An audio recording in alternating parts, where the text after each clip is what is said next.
Evening, everybody, and welcome to Just a Little Bit, a D&D live play with an LGBTQIA plus cast. Thank you for joining us tonight for episode 5, Felons at the Potty. Tonight we'll be bringing you our normal live play misadventures with a diverse cast in the world of Obra, a world of magic, mystery, and adventure. I'm Evan, your GM for the evening. I'll be running the game, and Obra's a little creation of my own, so thank you for joining us. And I'm going to hand it over to the cast so they can introduce themselves for the very first time in video. Hi, everybody. I'm Bandit. I use he/him pronouns. I play Flip, who is an owlmare who uses he/him pronouns unless stated otherwise. And this week, Flip is very excited to see the twins at the party.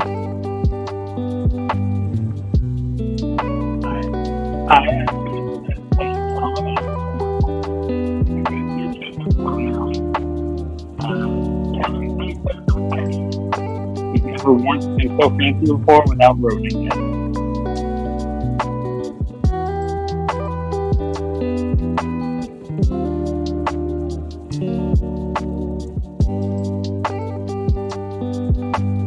Oh, it's my turn, right? Yeah, alphabets. I know how they work. Hi, I'm Joey. I use they/them pronouns, and I'm playing Thorn of the clan Yanasofra, who also uses they/them pronouns.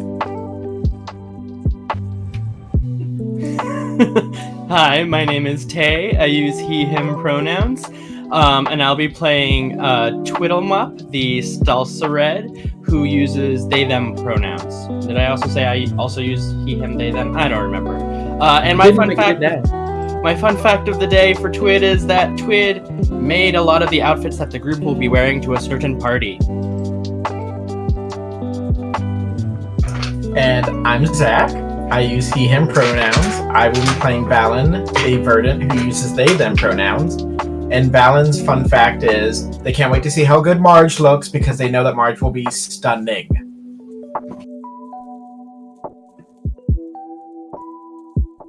Thank you, everybody, and we're going to dive right in. So I'm going to give you a quick recap of where we were from our last adventure.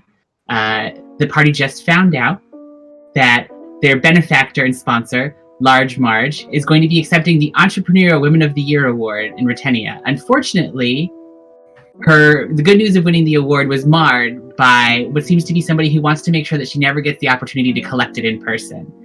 Several demonic oozes burst forth from cartons to attack the party, almost ruining Marge's chances of taking home the award. Luckily, the adventurers were there, defeated them handily, and started looking into who is it that could possibly be trying to prevent Marge from having her big day. So they went to a alchemist shop and found a little bit more information on where the crates came from, and were assured that they were indeed delivered and correctly packaged as planned. And they now got the lead that there's a young human man named Corin who is the delivery boy who delivered the packages. So we're going to rejoin the party and we're going to ask them, what are you guys going to do next? So we're currently we just left the Stalsared's shop. Is that correct? Okay. I believe the wisest course of action would be to go to the Alchemist Guild, yes? That sounds like a good plan. I think one of us knows where that is, right? Calvin, you have been to this place, haven't you? Like, all the time. They're kind of lame. But, we can go if you want. As long as you know how to find them. Sorry. Go ahead. What is the human expression? Leave no stone unturned? Let's go turn some stones. Wait, we're looking for a stone now? Oh. No, I think Flip just wants to play with some stones. Oh, okay, that makes sense, I think. Alright, so what I'm hearing is you'd like to go to the Alchemist Guilds next. Yes. What was the name of the courier again? Corin. Corrin.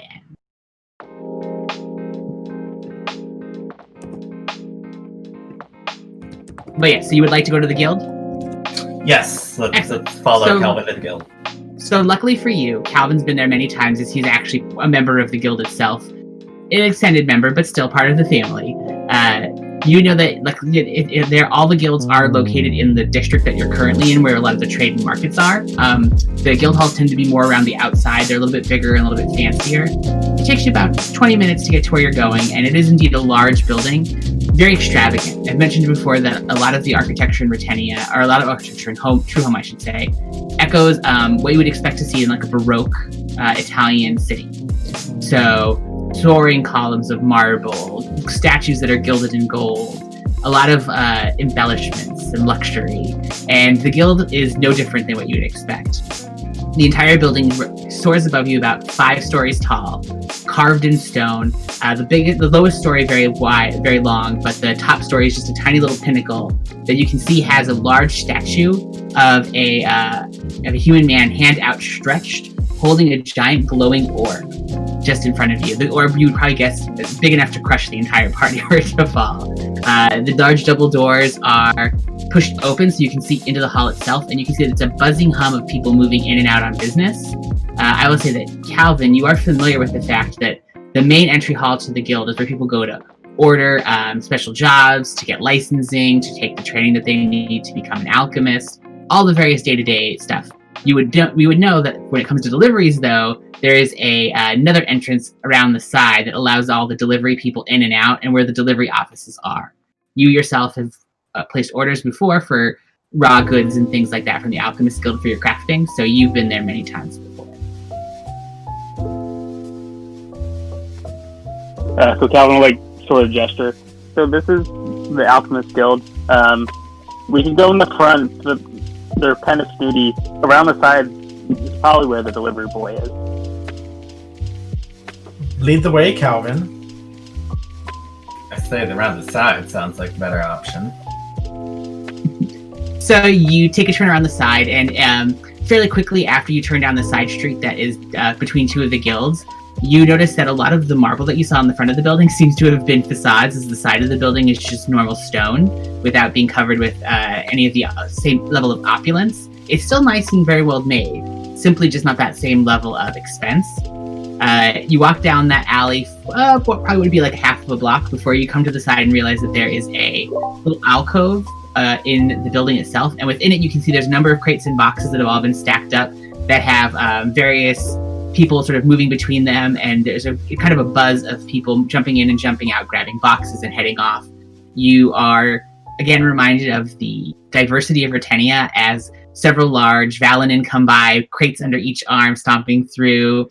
Meanwhile, a veritable sea of different Stalsered all buzz everywhere across the boxes, labeling things, packing things carefully into the boxes themselves. Several of the Valonin sort of carefully stepping between the Stalsered to make sure they don't crush them underfoot.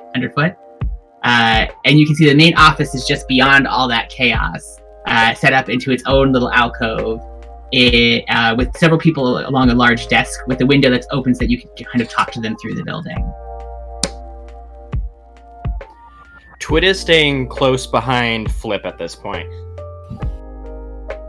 I'm gonna turn around and just give Twit a look and see, like, are they reacting to the numerous Stalsered that's going on around here? I was gonna say, if you're trying to like feel the situation out, give me an insight check. Totally. That is, let me check my modifier real quick as I roll. Oh, yeah. Good. Oh, that's a nat 20 plus 6, so 26. Nice. So with this 26, you have seen Twid act a little weird before around the other Stalsered. So as you're watching Twid, you do indeed see that their body language gets, as much as it can, gets a little more richer than it normally is. And you get the feeling like there's some of the vitality that normally hangs around Twid sort of dims. And what more, as you're still kind of tuned into it, you see several Stalsered who were busy working stop and sort of converge on each other and raise out like stone and metal forged hands, and very like the diversity of the way that they're constructed is very dazzling. Some of them are very fancy and intricately carved. Others seem very rough hewn and almost like a close approximation of what a human would be. But they several of them get together and you can see them leaning behind their hands, and you can kind of and pointing towards Twid before returning to their work. I'm going to very definitively pull Twid kind of more behind me and just give any other Stalsered an evil glare as soon as they look at us. I'm just gonna be sweeping my eyes with evil don't even fuck with us glares at any Stalsered who even attempts to try it. Two of the Stalsered that were looking that hadn't yet turned away because there was that we can stare for just long enough to not be impolite. They kept staring, they kept being as soon as you give them the dirty look, you see one of them kind of drops the notepad that he had that they had in hands, and it clatters to the ground. The other one kind of jumps with them, scoops up the box, scoops up the notepad, and scurries away behind a big pile of crates. After realizing you were making direct eye contact and glaring at them. If you head up to the desk... Do Porkle or I see any of this? Yeah, I would say, what's your passive perception?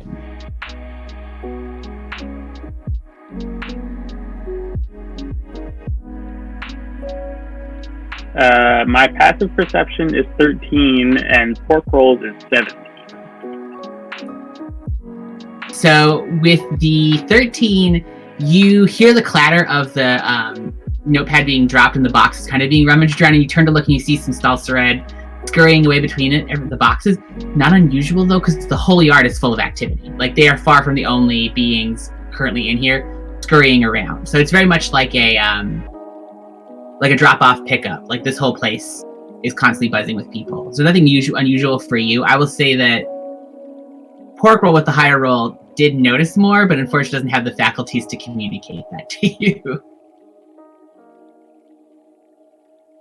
Porkroll and I share a special bond.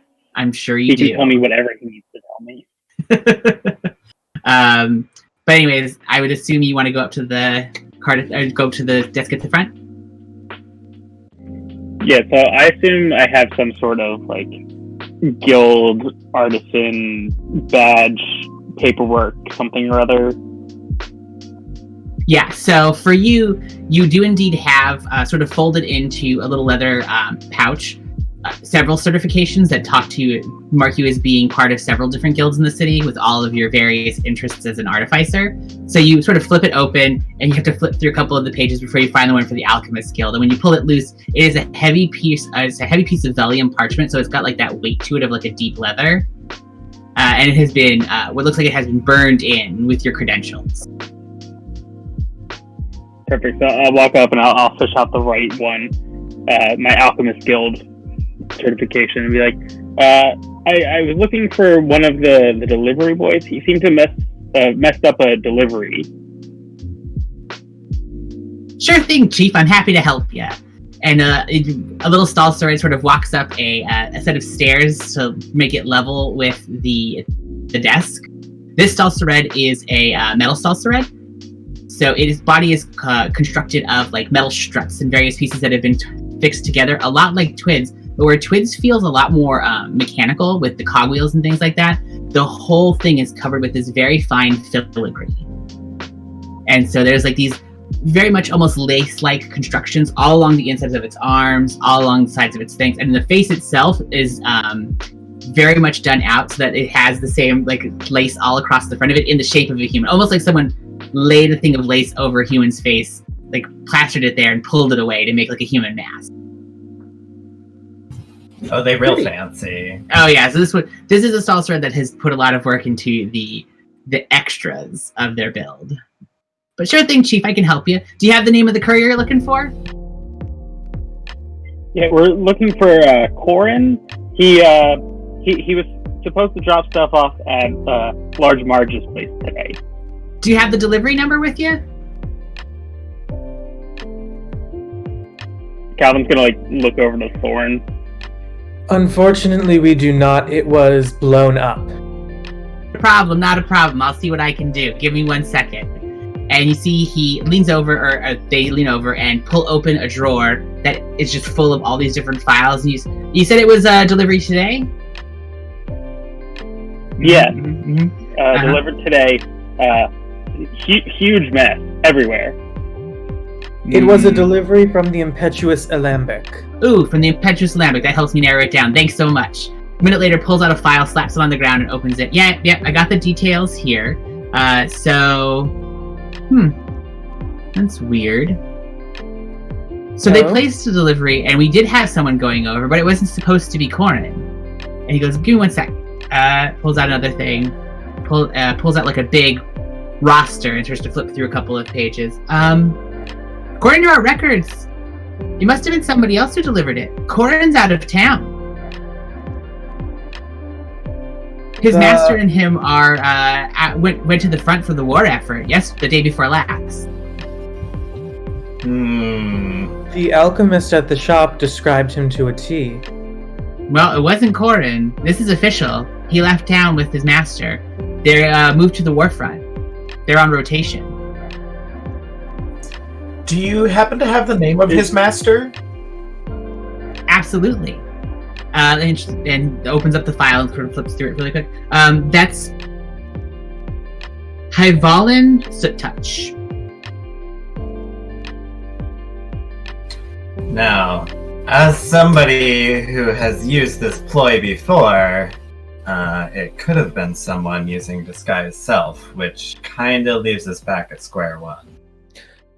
Do you happen to know who was meant to deliver the parcel? To be delivered today, but we had to put a delay on it. Someone was supposed to go out tomorrow. We haven't slotted the person in yet, though. How odd. It happens. There's a lot of stuff moving around. As much as all of the individual alchemists would like to believe they're the most important thing that comes across our table, we have to prioritize the big orders for the guild first.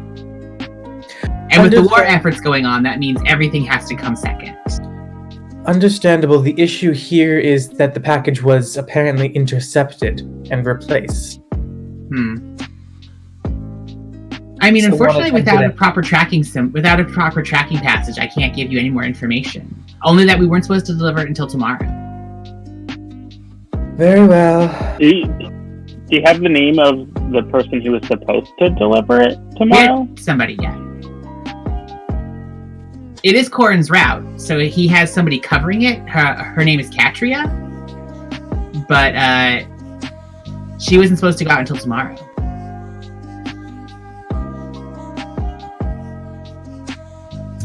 And you can verify that Corin is indeed on the war front? Just to double check. Not that I'm doubting your word in any way. I want to cover all our bases. Roster, and he does flip around a roster to you, and you can indeed see that, Corin's name is on the roster of all the delivery boys, and underneath it, or delivery people, sorry.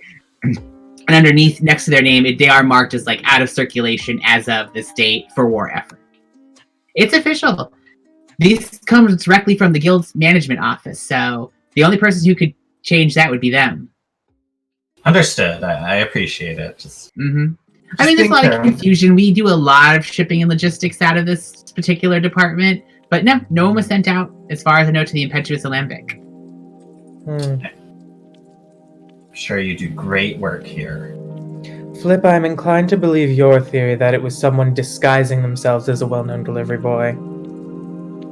I mean, given the information we have, it would point in that direction. But in the which question case, is, we have nothing. Exactly. Thorn's gonna start walking away. Thank you so much for stopping by the Alchemist Guild. Remember, if you need something to blow up or not blow up, this is the place to come. We'll keep that in mind. Before we go, am I allowed, in the back? Where, the deliveries are getting prepared and stuff? Not technically, no. You would know that what he mentioned, or which they mentioned before, is there's a duty roster that gets written up, and it's all dictated by the management of the guild. And so if you're not on that roster, you're not allowed to be in any of the restricted area. They've had one too many incidences where somebody was just gonna help themselves to the various chemicals they needed, and that could cause a lot of collateral damage. Fine. Before we leave, can we go to the shop front? And I'm gonna spend a whole bunch of money. Absolutely. What would you like to buy? I'm gonna just spend the other 200 gold in supplies that I need. as we talked about before, since you're constructing your firearm, there was a couple more things you would need to finish the enchantment you wanted. The guild can indeed provide what you're looking for, and you're able to do that fairly quickly with a nice exchange of the goods that you need. Luckily, you have the appropriate certifications to have access to this level of chemical. New project, Calvin? I mean, same project. You don't start a new one until you finish the first one. I mean, I was not aware you were working on anything at the moment. And Calvin's literally gonna like look down at himself completely covered in sweat and be like, "What do you mean? I'm always working." Oh, I figured that's just how you looked. He's gonna reach into his little coat pocket and pull out a little weird tinker thing and fiddle with it for a second, and then put it in the palm of your hand, and it's just gonna play Britney Spears' "Stronger," but only 25 seconds on repeat over and over and over. Whose hand is that in? It's in yours. Thorn crushes it. Thorn, we talked about this. You shouldn't destroy gifts that people give you. That was a gift? Stronger is a gift that Britney Spears gave to the world. Thank you.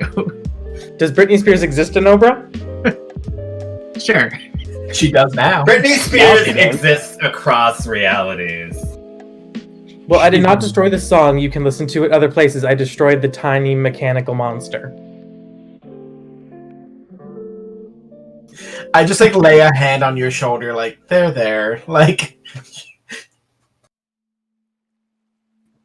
All right, so you left the guild. What would you like to do? You know that you have Large Marge's party itself in a couple of days. You have downtime between then if there's anything special you want to take care of. Or we could say that if you want to just fast forward to the party, we can do so. All my stuff is minor. Working on attack roses. Sending somebody a cactus. Nothing says I'm thinking about you quite like a cactus. It does if you are from a desert. Moment of party inventory cleaning. Does anybody have need for small set of leather armor? I don't. No. I'm good. Or a silver dagger?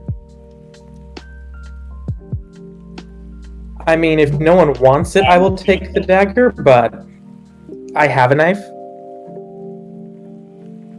I was gonna say, is it a silver? I have them written down the party funds. It is a silver dagger. Like it's designed specifically to have a silvered edge. I mean, I would take a magic dagger over my regular dagger. It's not magic. Made up. It's not magic unless you're like a werewolf. But if I there just are always things that assumed have an that- illness, there are things that have a allergy, I should say, to silver. Gotcha. I just always assumed that silver sort of magical enchantment. Good to know. Mm-hmm. I would still take a silver dagger. I have Or a unless lime you ice need- blade. You may have it. All yours, take it. Adding it to my inventory.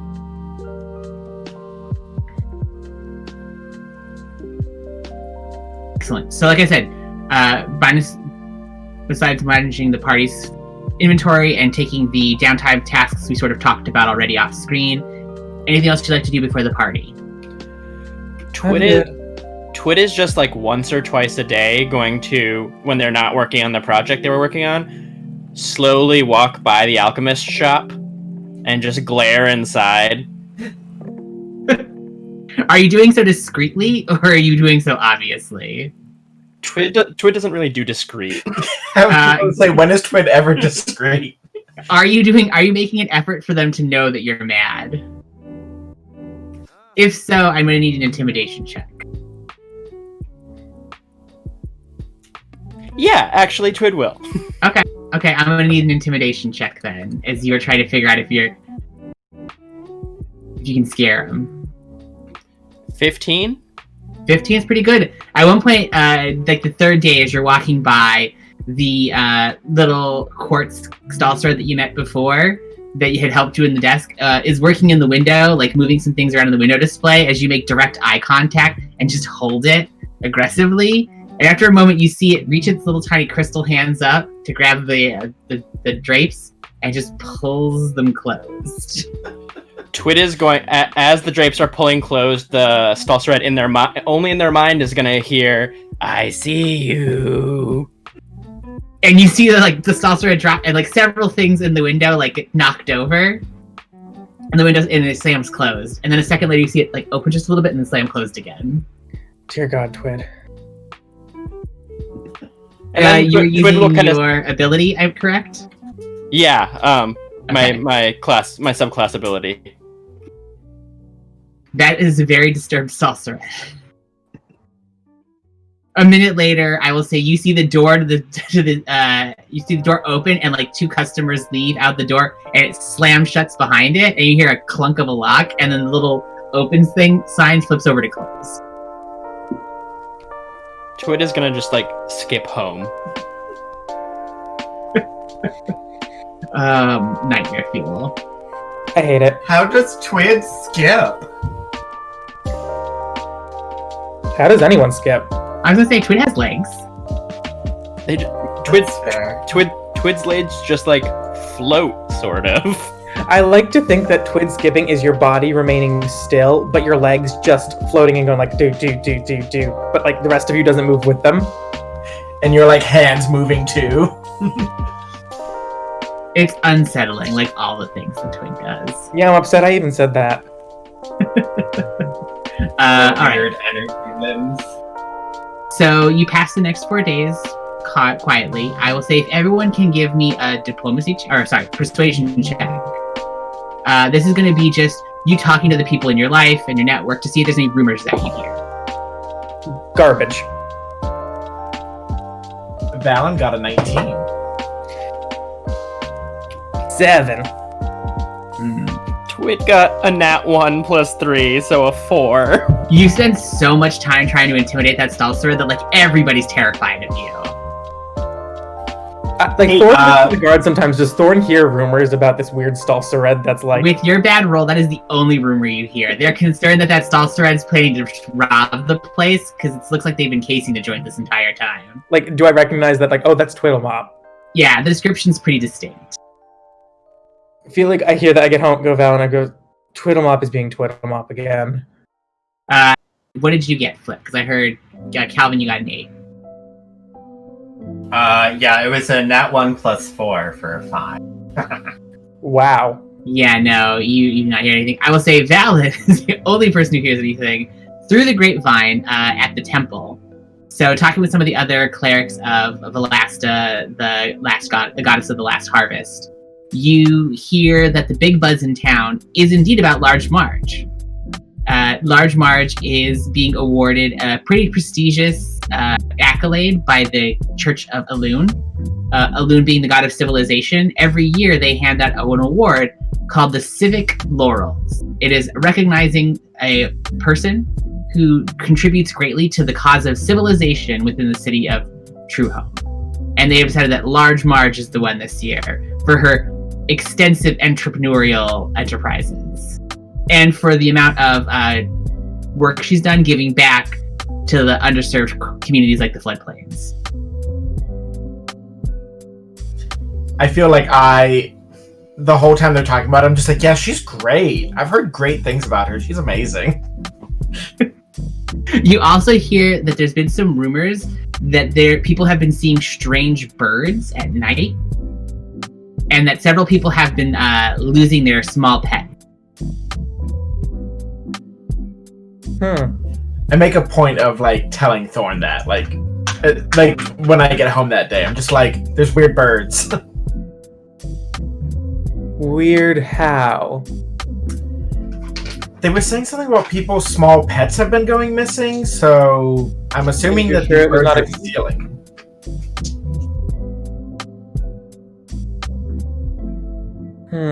They don't usually come this far south, not this time of year. Alright, so you pass those 4 days pretty quietly, besides the few rumors that you hear, and the rest of you who, I don't know what you do in your social circles, but don't hear any rumors. Thorn's working the guard shift, and the only thing the guards are talking about is there's this weird Stalserid that keeps casing the joint. You made it to the night of Large Marge's party. Each of you receives an invitation that morning. Yeah. Marge said no armor. Did she say no weapons? She did not specify no weapons. She simply told you you're not allowed to wear your armor to the party. Knowing things about this party, would I know, like, they would try to confiscate a weapon at the door if they saw one? You don't think so? It's a little bit of... So basically what you got from the invitation and what you got from Marge's description previously, because Louis sort of clued you into some of the details, what Marge is doing is basically running like a block party. There are several blocks around this large event space that are going to be hosting all of Marge's businesses, like in stalls and various carts and things like that, to show off the diversity of businesses that Marge has. And then they're doing food and wine and like free gifts and things like that. It's Marge basically showing off a little bit, like, this is what got me to win the award, so that everyone kind of knows. Because she's a very legitimate businesswoman. And they're very legitimate businesses on which she pays taxes. She pays all of her taxes on all of her legitimate businesses. On all of my legitimate businesses. Okay, so bring the swords to get the armor heard. Yeah. So you would know that, like, the space. You would guess that the part of the event is going to be in like a ballroom. That part you probably can't. They'll probably make you check your weapons. I can work with that. Okay. So you receive like sort of like follow-up invitations to all of you as personal friends of Marge's to remind you of the event that night, and it like basically provide you some more details, and basically let you know like where you should be going for the evening. And is there anything anyone wants to do the morning before Marge's party? Any like preparations you want to make? Any abilities you want to use? Any of that normal stuff? Nope. Thorn hide their knife, somewhere in their outfit. Okay. So the swords get taken, they still have their knife. Since we not supposed to wear armor, I'm going to spend an hour in the morning uninfusing my magical armor, and instead infuse my homunculus, who is going to be a cute little red panda formed out of a ruby. Okay. I love that. You have a tiny little ruby red panda. The only thing Twit is doing is they're going to deliver the rest of the outfits that weren't delivered yet. When you come to Thorn and Valen's house to deliver their outfits, or at least Thorn's outfit, Thorn is going to sit you down and explain that the guard is talking about you. Is there something you would care to share, Twid? I finished your outfit. I don't believe the guard is suspicious of you because of an outfit, although I do thank you, and then Thorn will pay you for that. You've been seen outside the impetuous Alambic every day this week. They are beginning to grow concerned. The guard doesn't usually like me very much anyway, so this doesn't surprise me. It's surprising that I'm hearing about it.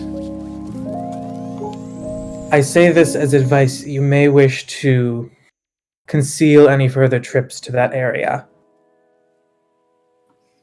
I would hate to have to break you out of jail. Okay. And Twid will sort of wander off. So Okay. the next day, the parties come, everyone's got their preparations, everyone's received their outfits. So just going to fast forward to that evening. So the party is set to start shortly before nightfall. So the entirety of Truehome is sort of in that beautiful glow of dusk, where the sky has turned those bright colors of orange and yellow and pink, and those large white clouds to float over the whole city. And the lights have started to come on across the city, making the canals kind of sparkle with their own like glitter of stars, just from all of the buildings that are lit up. Music has started to flow from the various taverns as people finish their workday and many return home. But part of the mercantile district is alive with a riot of sounds and lights. Basically, as you take a turn down on one of the normal, more quieter streets, you come onto just this sea of vendors. There are carts and tents sort of all over the place in the next few streets, full of people hawking their wares and a number of people in what definitely looks to be like party wear or like holiday attire, bright clothing, jewelry. There's a lot of like which you would know to be like normal families of Britannia there with their younger kids, sort of taking in all the sights and seeing. There's a number of vendors selling food, wine, other alcoholic ale. There are a few, like these street musicians and buskers performing for people, whether it be acts of legerdemain or a couple of songs. I will say that Flip, you see that there's a troupe of mare shapeshifters who are showing off their shapeshifting in a large glass tank that's been set up. So you can see them, and the mare man sort of standing at the top, dressed in like a slightly skimpy outfit, swimming outfit, goes diving into the pool as someone starts throwing these golden balls up into the air. And as he's flying into the air, his form shifts, and when he hits the water, he hits the form of a seal. And he jumps up out of the water as each orb sort of floating above and snaps it up and tosses it back to the person. And you kind of see that back and forth with him performing. And then two mare women dive into the side and become little sea otters. And they sort of spiral around him as they're doing some acrobatics in the water. And you get to see there's a large crowd that's kind of stacked up to watch the mare shapeshifters. It's something that not everyone gets to see every day. And you can see a number of kids sort of like clapping along and cheering. And there's someone kind of walking through, like selling various like cart junk food to everybody as you pass by. As you turn down another street, you see that someone has set up this elaborate weave of floating magical lights that sort of bob and glow over this whole walkway, casting it in like this various soft hues of pinks and blues and yellows that sort of match the sunset sky above. So almost like somebody is preserving the sky sunset even for when night comes. And the whole thing definitely has a very carnival feel to it. In several places, you see that there's banners hanging up that have the sign of Large Marge's house, the El Robasso family, of a bag, basically a coin purse, spilling out a couple of gold coins in the palm of a bear's hand. To let you know that this is an official El Robasso family party. Marge certainly knows how to throw a party. She has certainly thrown out all the stops. Is that the phrase? No. I think it's pulled out all the stops. Pulled out, thrown out. It is all out. Yeah. She definitely did whatever with the stop. So as you move through the streets, you can see a couple people. They're not really aggressively hawking their wares. Instead, it's a bit more like people are showing off what they make. And you can see a couple people being like, "Oh, you can find me on such and such street tomorrow, and we can talk a little bit more about getting you like the finest of textiles from across Britannia." Like, it's sort of that vibe. The surprise to you is you're turning and getting very close to what you know to be the event hall, set up in sort of right in the middle of a crossway of 4 streets, and one of the crossroads is a very distinctive but memorable cart. Twiddlemop's Doll Emporium and cart is set up right in the middle of that giant, basically giant causeway as people come moving through. And you can see that there are 2 humans, a male and a female. They're sort of showing people the dolls and everything like that. I will say, Twidge, you were unaware that anyone was going to be showing off your craftsmanship at the party. Twid is going to let out this, like, vaguely metallic screeching noise of excitement, and it's just going to like boom, boom, boom, boom, boom, boom, boom, like right over to the cart. What does Twid know? The 2 humans that are at the cart? Yes. So one of them you know to be somebody who works regularly for Marge. Her name is Ruby. She is a Rhiannon woman with a sort of very pale alabaster skin and this long flowing curls of like golden blonde hair. She's dressed, same thing, very much party attire.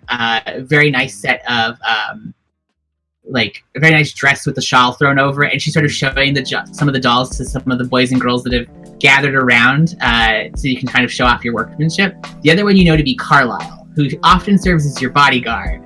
He's there watching the cart. He's not really engaging with the customers. He's just sort of leaning against it, like looking out at everybody.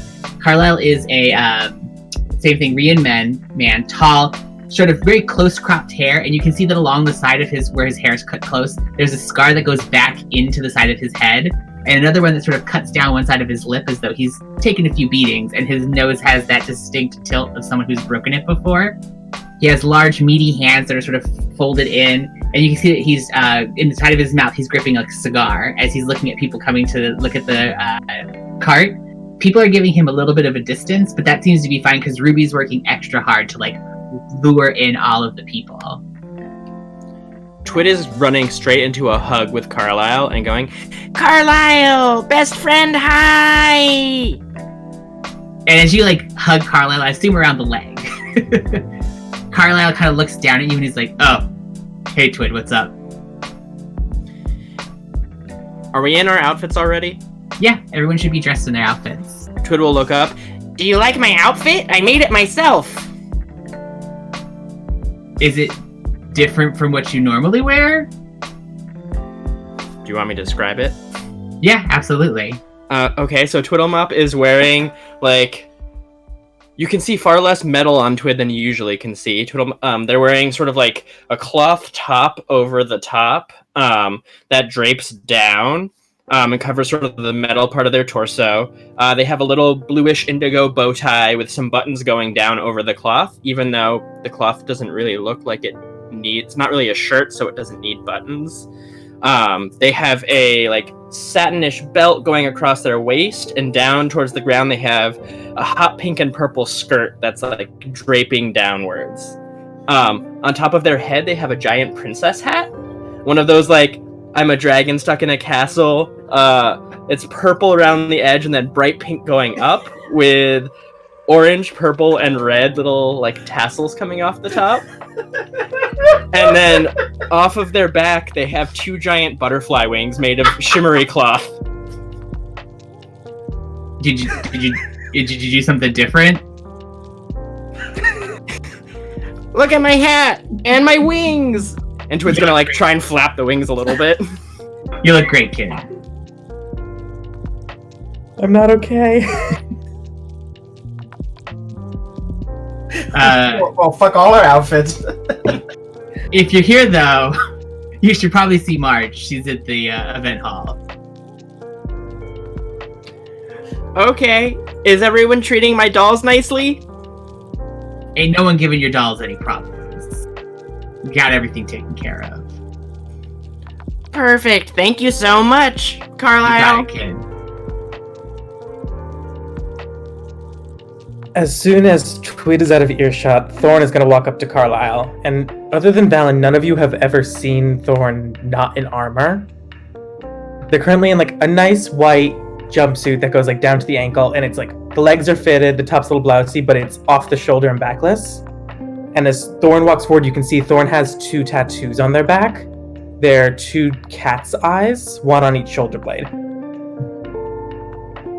And so Thorn is going to walk up to Carlisle, like, not look at him, but, like, if Carlisle's looking this way, Thorn is, like, looking this way. You know, like, very old-time New York handoff movie. And so Thorn's going to go, the guard is beginning to go concerned about Twiddlemop. You don't got to tell me about the guard being concerned about Twiddlemob. You know how many conversations we have to have about him? He's been seen outside of the same alchemist shop every day this week. They're worried he's casing the joint. I thought you should know. I'll tell Marge. And Thorn's just gonna walk inside to go see Marge.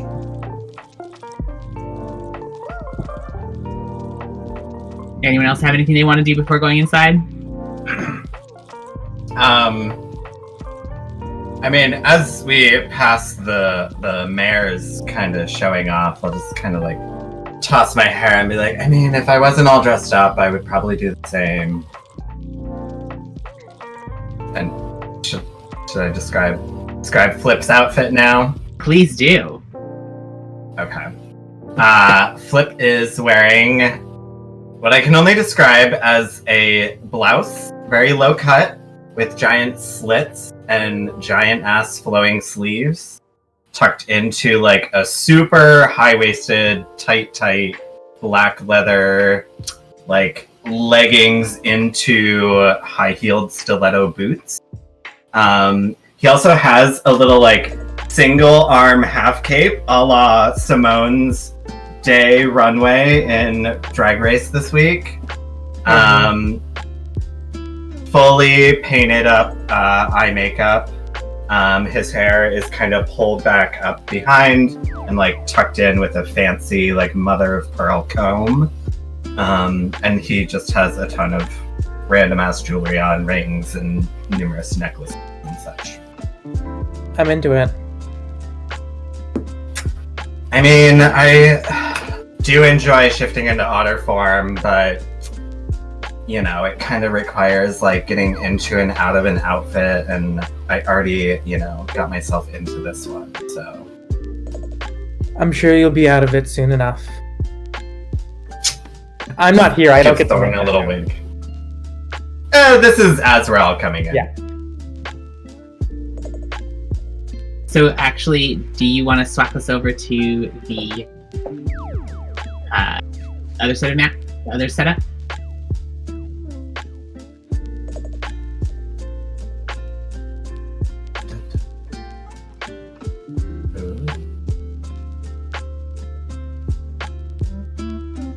Give us just 1 second. I'm just going to shift over to our other screen. All right, We're very so excited for with that outfit. you enter into the main the main reception area for the event. Oh God, I know you have. You enter into the main area of the event hall. It is as ostentatious as you would possibly expect. The building itself is just this massive, gorgeous marble facade, all set with various statues and scroll work, and in the inside, no different. There are mirrors everywhere, sort of casting back the bright light that's been set over across the whole thing. There are a number of crystal chandeliers along the ceiling. There is just scroll work and embellishments all across the side, and the whole room is packed with people. So you guess there's probably like 150, 200 people milling around in this large space, and the room makes it very obvious because you can hear that dull roar that always happens whenever there's a lot of people in one room together, where everyone starts to talk just a little bit louder so they can't be heard amongst the other person. Near the front, actually pretty close to where you are, you can see Marge is there. And let me actually, for the very first time... Yeah! You can see Marge is there. Sort of long pink coat flowing over her form. Beneath that, like dressed very nicely, and definitely what looks to be like a bit of a party gear. She has gold and jewels across both of her arms and these long dangling necklaces running around. And she has definitely this bit of an air to her as she's walking through the party, and you can see she's sort of conversing with several people who are there. I will say that she catches your eye fairly quickly and sees you, and she excuses herself from the party. She's like, "Oh, excuse me," and starts to cross towards you. So, what do you think of my party? Marge, it's fantastic. Oh my gosh, so many people. It's so exciting. Well, I don't always get an opportunity to show off all the good work that the Il Robasso family does, and I want to make sure everybody who does good things for us gets the time to shine. Just like you, my little twiddle mop. I don't know if I tell you enough, but I'm very proud of the work that you do. Your car's a standout business. And there was Ruby and Carlisle, and they were selling my dolls, and I gave them a hug. I'm sure Carlisle loved that kid. And she reaches down and she pats you on your head. She pats you delicately, like on the side, so as not to destroy your princess hat. And she says, "So, come in, enjoy yourself, have some food, get something to drink. I got a little bit of everything here." Of course, thank you for the hospitality. And congratulations on a well-deserved award. Like I said, the award reflects more on the El Robasso family than on me alone. I couldn't make this empire work without everybody who commits to it. I ain't gonna say no names, but they know who they are. Of course. You're just so generous, Marge. It's why we love you. If I already didn't have an eye on husband 3, you'd be in trouble, Flip, so don't you try to sweet talk me. Oh, you know I'm always here when you always know where to find me, Marge. Keep that in mind.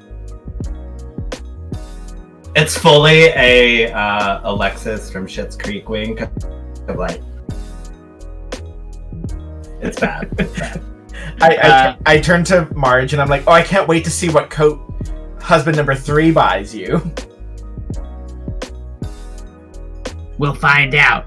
I don't know, I'm pretty fond of this one. And you see she kind of like slinks herself into the coat a little bit more as it kind of slides along. It just barely touches the floor behind her. She turns to the rest of the room.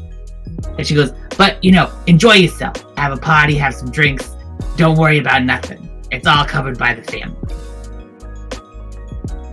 Of course. I'm sure we'll see you around, Marge. Thorn, if you got a second, I have a question to ask you. Of course. And I guess Thorn will step away from the group a little bit with Marge. And if you want to flip us back to the other setup, we can flip back to the other.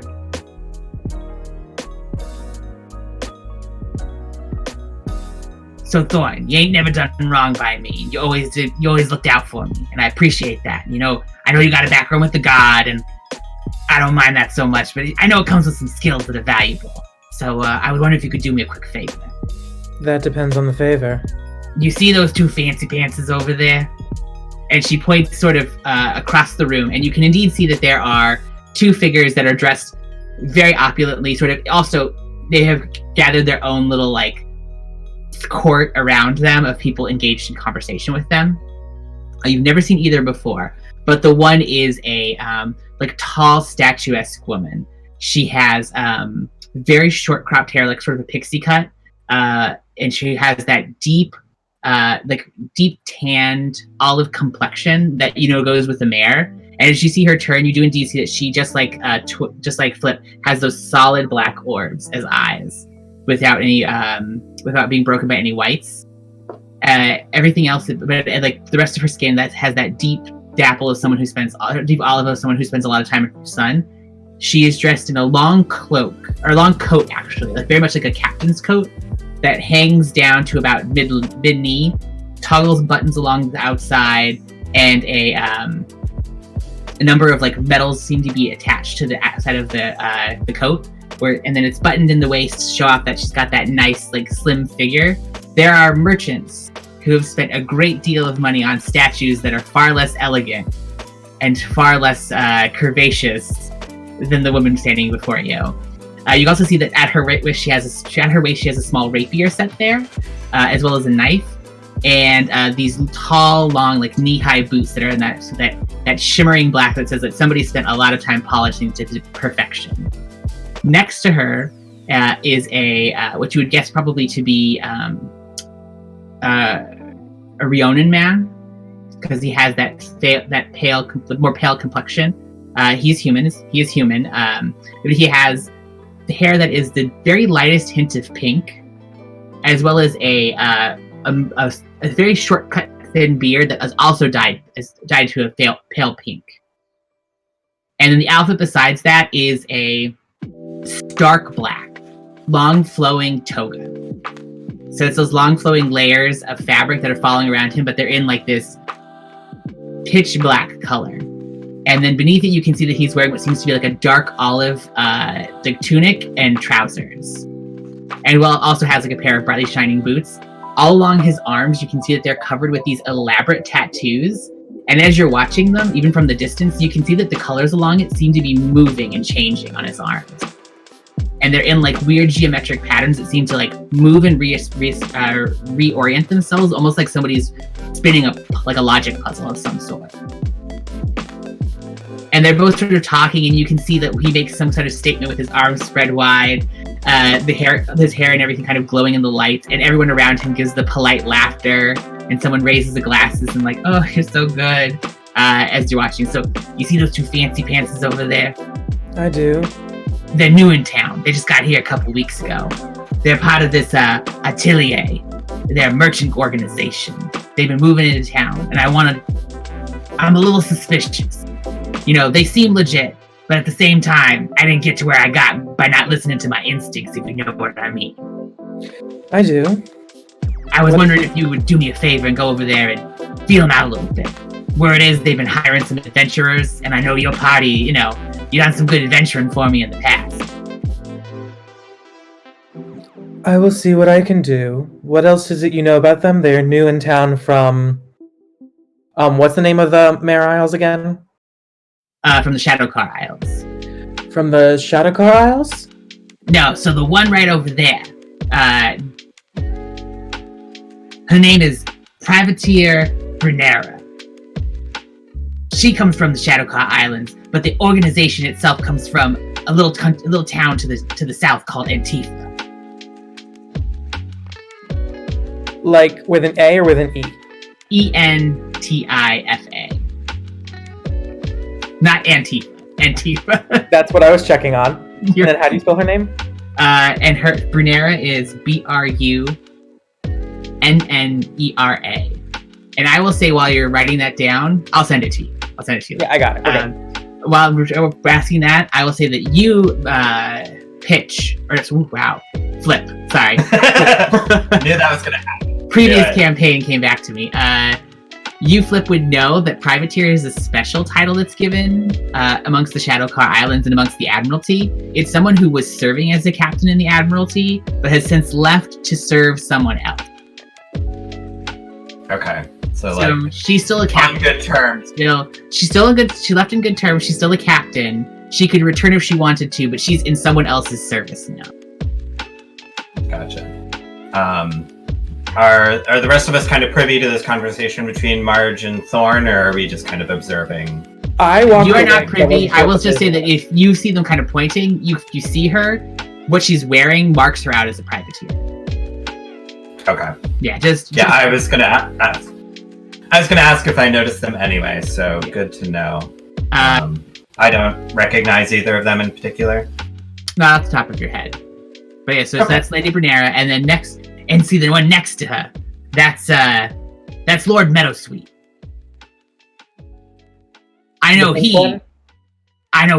The fancy one. His name is Lord Meadowsweet, and he's from Rion. They showed up a couple weeks ago. They're trying to reopen trade routes between Britannia and Rion. Things have been dicey between Rion and Britannia in the past, but they say with the war, they'd like to do some business. Does that seem wise of them? Do they not have to? They have to cross through Colm's territory now.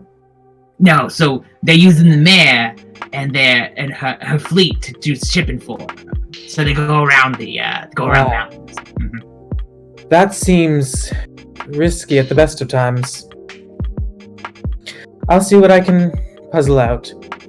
Yeah, so if you could feel them out a little bit, figure out what they're trying to get adventurers to do for them.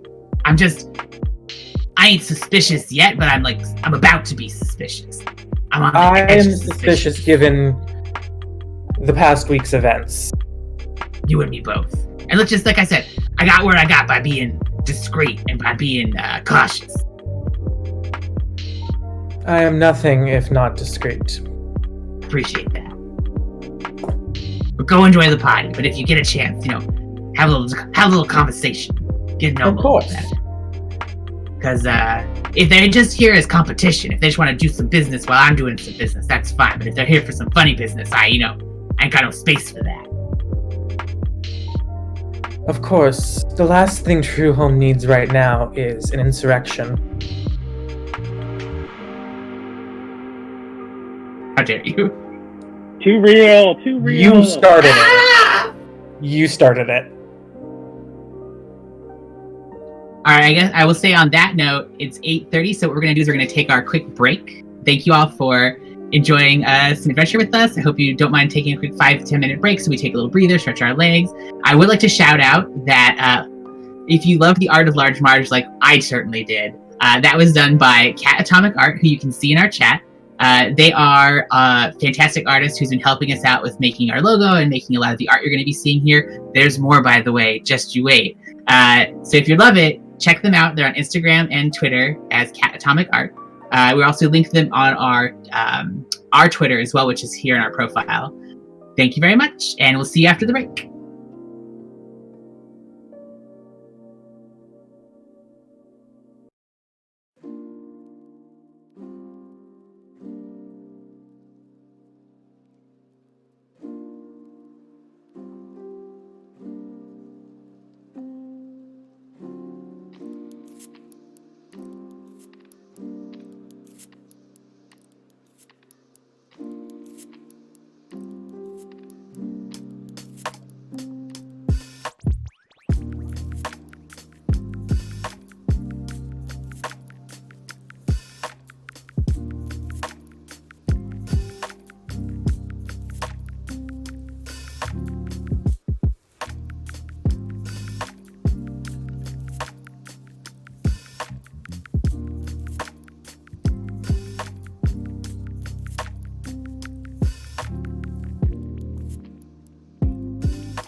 Welcome back, everybody. Thank you for biting with us during the break. You can actually get a chance to meet our 7th cast member.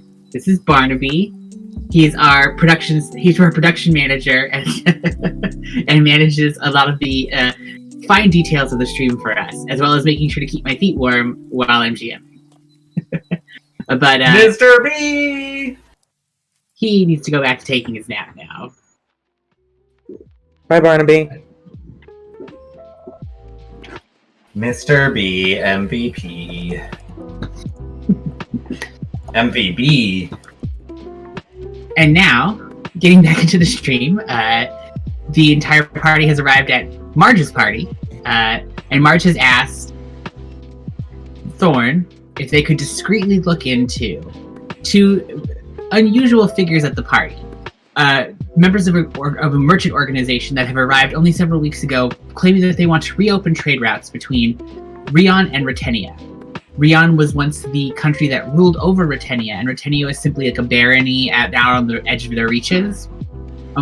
During the flowering season, though, when weather patterns changed dramatically, the mountains they used to cross through became plunged into an Arctic chill and covered in snow. And so the 2 countries have been separated, and in that absence, Retenia has flourished.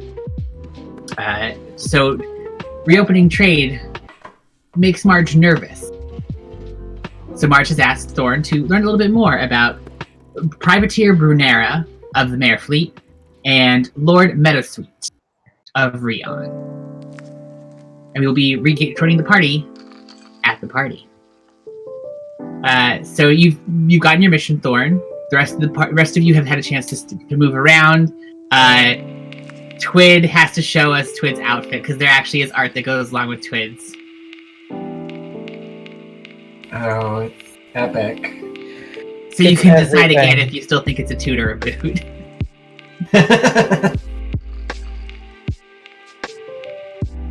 Or even a shoot. Even a shoot. Or a chonkla. I mean, I will hope against you. But Twid will. He will remember. Twid will remember, just like that shopkeeper. They will remember.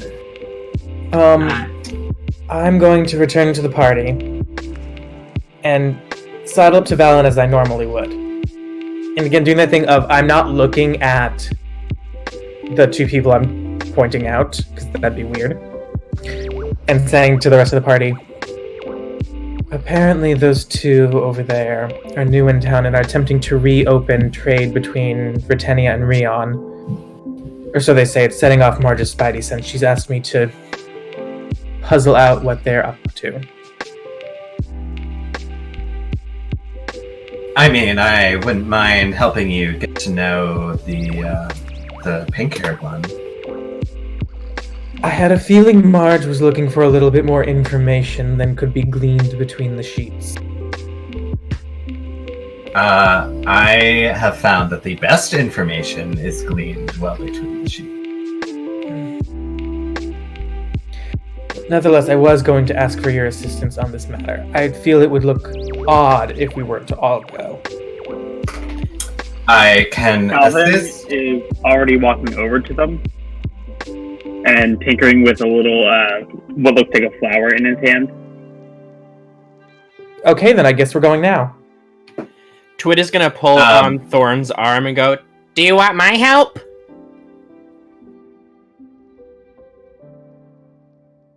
Stay back with stay with Valen for now. If it looks like it's time to introduce the rest of the party, I will call for you. I don't want it to look like we are assailing them. And then Thorn is gonna pick up and try to catch up with Calvin. Valen will as turn... Oh, sorry. Go ahead. Like I say, Valen will turn to Twit and kind of like grab your hand and be like, let's see what kind of trouble we can get into. As we go off our own way. Oh boy. Flip, as we kind of head over, Thorn is just kind of like lightly touch like the very edge of your shoulder, knowing that Thorn is like not huge on personal, is big on a personal level. So just like very gently like tap you and just say, I'll follow your lead, and follow behind you. Thorn is a little cold to the touch, literally and metaphorically. And yeah, I think Thorn is like a good half a foot taller than you, so... I think so. So yeah, it's like a bit of a reach, but it's just like a gentle They're looking you in just the leaning eye. into... Yeah, they're looking you in the eye just with the eyes on their back. Mm-hmm. Oh. The tiger? Snow leopard eyes. I'm aware. So, as you kind of break off and Twid and Valen, you start to carouse and talk to people in the party. I would say, Twid, you know a number of the members of the family, so you kind of are able to say hi to people. You get a couple people complimenting you on your outfit and on seeing your wagon out front. But as the rest of you approach, you do, like I mentioned before, you see Lady Brunera and Privateer Brunera and Lord Meadowsweet have kind of collected their own court of people. Amongst them, you see there's a number of other merchants who you know to be Marge's either business partners or a couple of them competition, who probably come to like see what she's showing off at the party. In particular, I will say that you, Calvin, see somebody that you maybe have like a small moment of like fanboying. It is a small Stalsered, even sort of by Stalsered standards. You can see that he's sort of hunched over a little bit. Stone Stalsered. Intricately carved stone, but you can see that at some point what must have been inlays within it that were actually gold at one point seem to have been heated to the point that they started to melt. So all those inlays are bleeding gold down the stone of its body. And you know that this particular Stalsered is Fullering Forgeborn. He is the head engineer and master artificer of the university.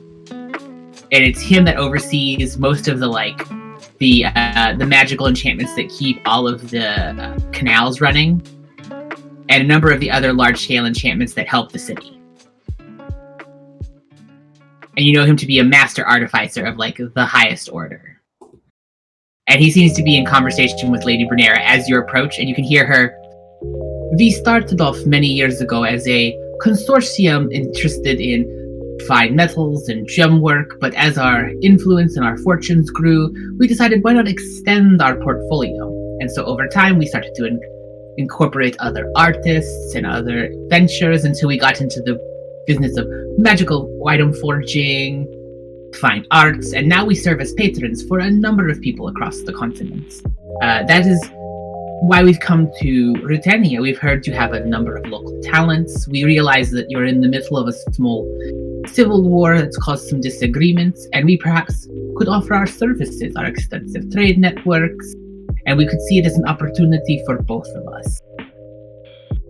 And you see Fullering sort of nod along, and as you get closer, you realize that he has a metal, a small little walking stick that is carved to resemble a piece of wood. but is definitely like a solid metal that he's leaning heavily against.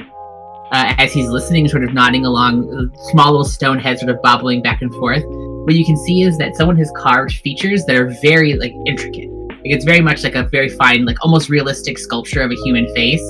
But someone had also done up all the details in that gold, and over time it has also softened. So there's now just like streaks of gold sort of coming down across the face and sort of dripping down the neck from where the mouth is and stuff like that.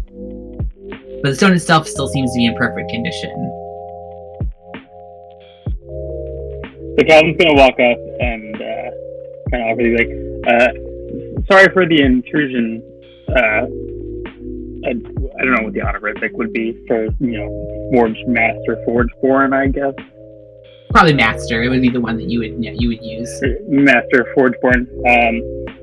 Lady Brunera, Large Marge wants to extend her welcome and he's going to hold out the flower he was tinkering with. It's going to look like a lotus, and it is made out of metal, but it gives off the smell of like actual flowers. Why, thank you. I appreciate the kindness of your welcome. And she takes the flower from you and she says, "Ah, you must be an artificer. You see what I mean, Fullering? Your city is full of so many interesting individuals.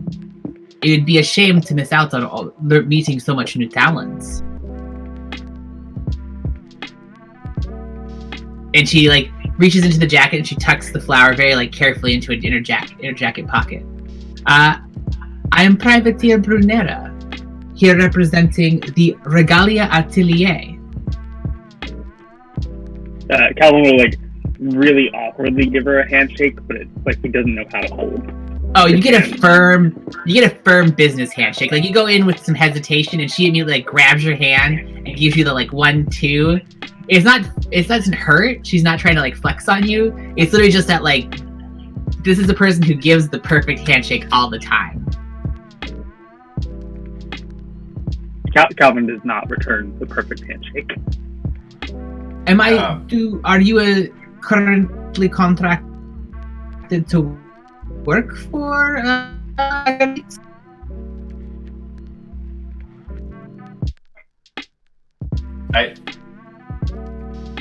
Hold on, we're buffering. Ooh. Yeah, I think we have a little technical.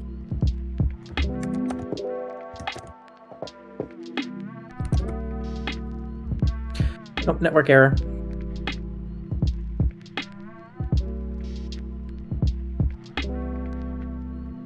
Does that seem to be... No, I think we're back. Okay, we're good. Cool. There we go. Sorry about that. Little technical difficulty. Are you currently contracted to work for Lady Marguerite, or would you perhaps be interested in finding a new patron for your obvious skills? Making deals with us, Calvin? Of course not, Thorn. What's good for one of us is good for all of us. And he'll turn back to Brunera and be like, Marge and the patrons of the city usually work on a contract-by-contract basis. It's always nice to, have many friends out there. I've found it to be the same thing. And, please, I do not believe I got your name, and if you could introduce me to your compatriots. Yeah, sorry. I'm Calvin Vask. This is Thorn of Clan Yonosofra, and Flip. Just Flip, I think. Thorn gives a nod, but pointedly does not go for a handshake because they don't do handshakes. And you can see she folds her hands sort of together in front of her as though she's like not reaching out, like she's giving you the out of not reaching for your hand. Ah, a fellow mare. It is good to see you. I do hope that the wind has found your sails today.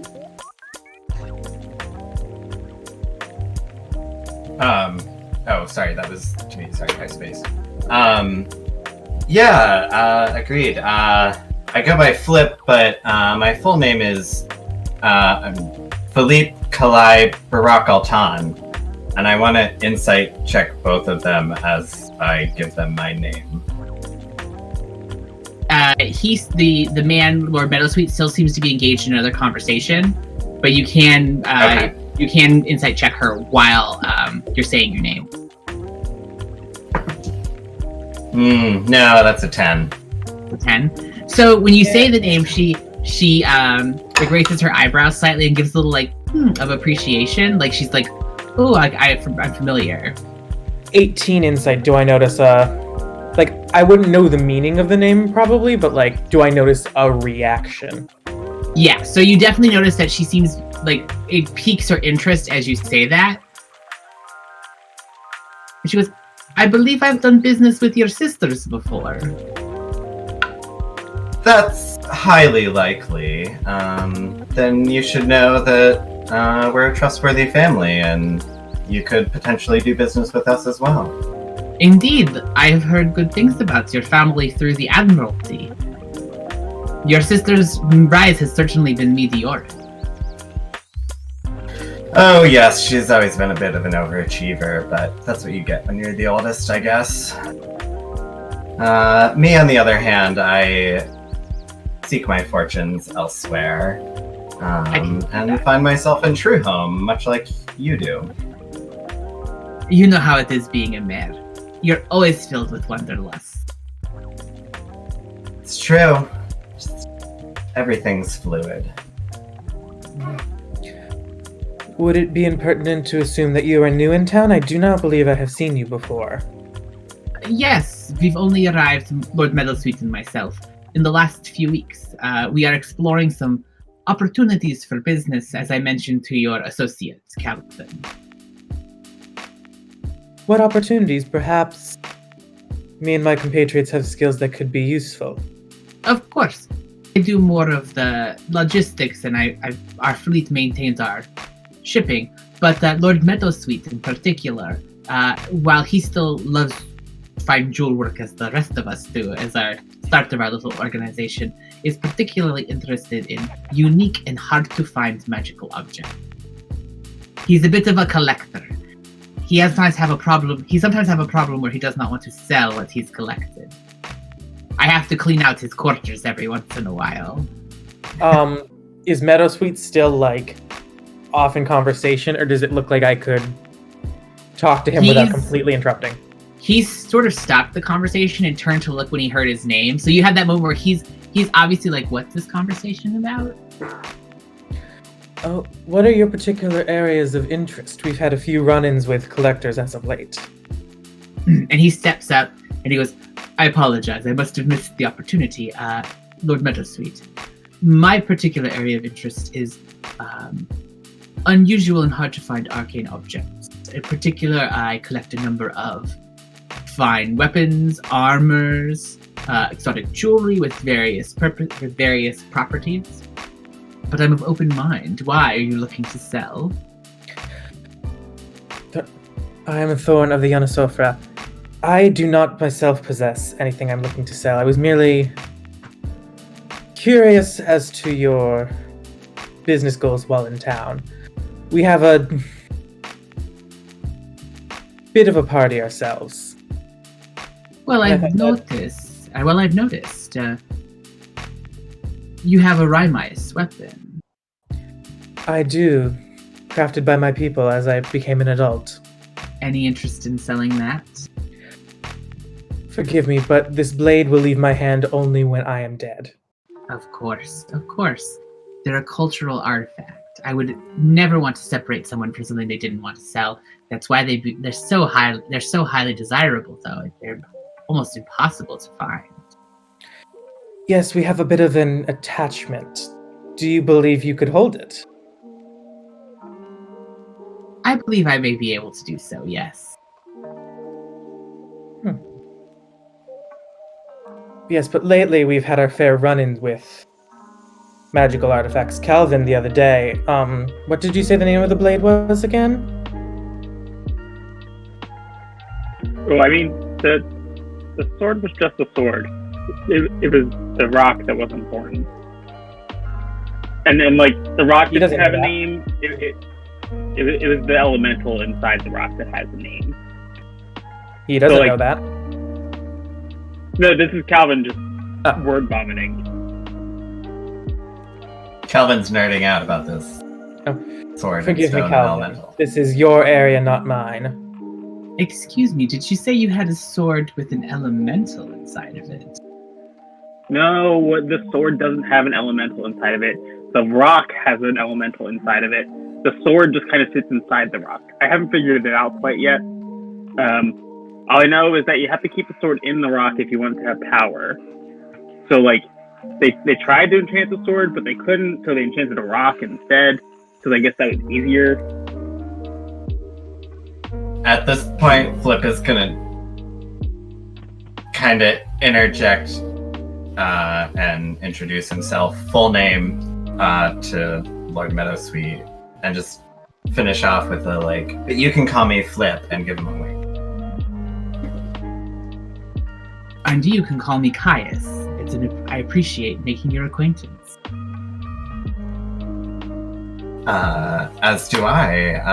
I hope you'll forgive my friend here. He gets very excited about new items that he's studying. I'm sure it wouldn't be anything of particular interest to you, but perhaps we can help each other out in finding some other items in other areas.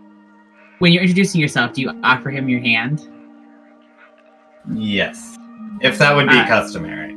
Yeah, I mean, it can't, like, Brunera was using handshakes, so. He takes your hand and kind of, he turns it, and he presses a kiss to the back of your knuckles. Very much like in that classic, like, of course, I don't mind at all.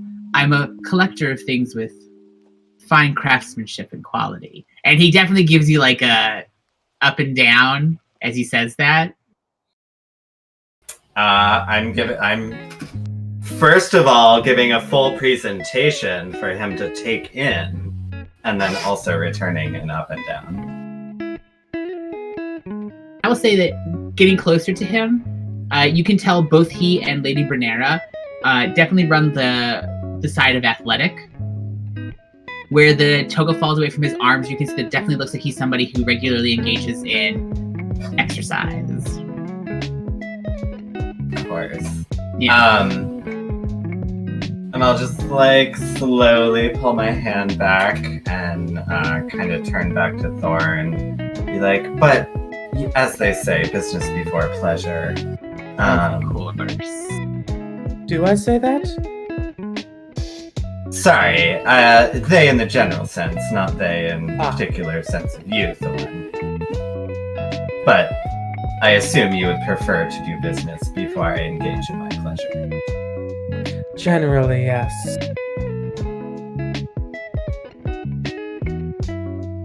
So, do we think we can do business? Perhaps it seems that Flip and Calvin have more to discuss with Lord Meadowsweet. I am interested in magical artifacts, but they're not my area of expertise. You mentioned expanding trade routes. Which routes are you currently looking to expand into, given the state of Rion, or Britannia? Of course, that's a valid question. We represent, like as I mentioned, an organization, a network, if you will, of independent merchants as well as partnerships, and we would offer Britannia access to our network. We have magical crafters from Antifa. We have goods and services from the Shadowcar Islands. We also, most importantly, represent a renewed trade interest from Rion. In particular, Lord Meadowsweet has been empowered to act as a representative of the prophetess. I'm unsure if you're familiar with the current political situation in Rion. History, religion, general intelligence, what kind of role am I looking for? You can give me a history check if you want to try to know what's going on. Advantage, because world politics is Thorn's hobby. No. I'm not using this. 23, because Calvin's a nerd. Nope. 7. All right. Ooh. 10. So with the 7 and the 10, you know what Rion is. You know that it's a country to the north. You know that in particular, they are famous for having a elite corps of Pegasus riders. And then at one point they kind of dominated the northern part of this continent because their riders commanded the skies, and few people could challenge them. I will say with your 23, Calvin, you know far more because you love a good history book. And in particular, you were very interested in joining the Guard at one point. And Rion is considered to be like an important topic of security. They were an empire. They conquered a number of their neighbors in part of their expansion. Britannia at one point was simply a border barony, a small-time place that was ruled by them by extension as they were expanding. The changes obviously cut off Britannia and allowed it to flourish. Since then, several times they have tried to mount expeditions to retake Britannia, but because of all of the bad weather over the mountains, they can't use their Pegasus Knights. As a result, anytime they've tried to invade Britannia, they have been soundly rebuffed. Because Britannia now has their own corps of Wyvern Rider Knights, specialist knights who ride large wyverns that can pick off any Pegasus that do manage to get through. So currently numbers are not on their side. You would know that the Empire used to be ruled by an emperor who was chosen by the Senate, and the people who elected him ruled over for life. In the last 20 years, the Emperor has stepped down from ruling Rion and has handed the reins of power to the Prophetess.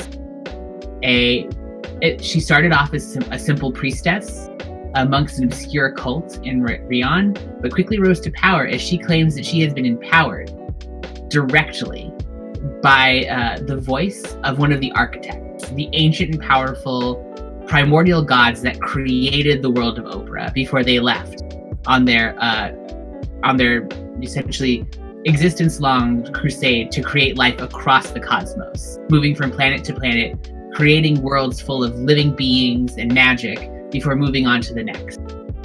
She claims that the voice that she heard inspired her to prepare Rion and the world of Obra for this architect's return.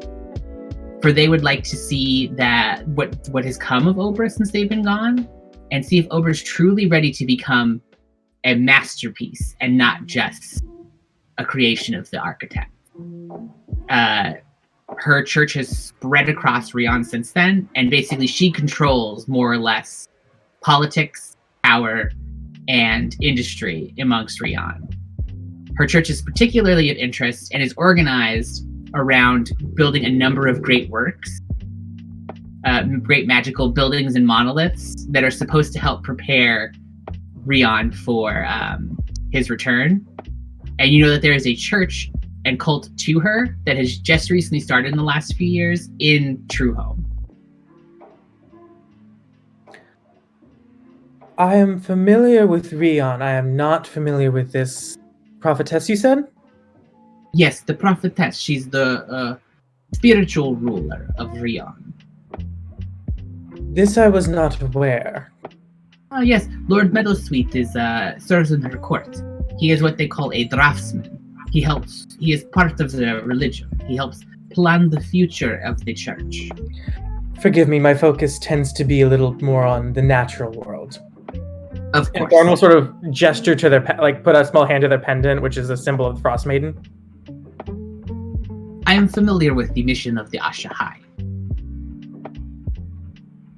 Yes, does the mountain range and the Civil War not impact travel between Rion and Britannia? Of course, that is where we come in. The Rion has never bothered to maintain a very large navy beyond the defensive force. We can offer transportation that is neutral, will be neither a threat to Rion or Britannia, and we simply take our own profits from it. It allows us to open borders without having to worry about opening them to strife.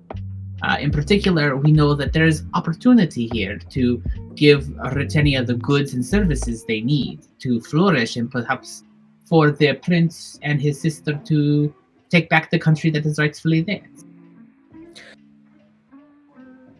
Perhaps. I mean, at the moment, Culm is, if the whispers are to be believed, on the retreat. Yes, that is what I have heard through my network as well. So Calvin's literally just going to blurt out, So, like, are you also, like, playing the other side, too? Are you over there, like, offering the same deal to, you know, the Betrayer King? Thorn's just gonna look at Calvin like, not shocked, but surprised. Flip fully appreciates this moment, and is gonna watch very carefully and would like to insight check for a reaction if I can. Of course. So you can give her an insight check. As you say that, Privateer Brunera, she sort of stops and she smirks for just a moment, and she goes, "Trade makes interesting bedfellows. I have myself not approached King Colm, but, or I should say, the Pretender Colm, but I cannot preclude the possibility. Many of us who work for the organization do so amongst the atelier independently."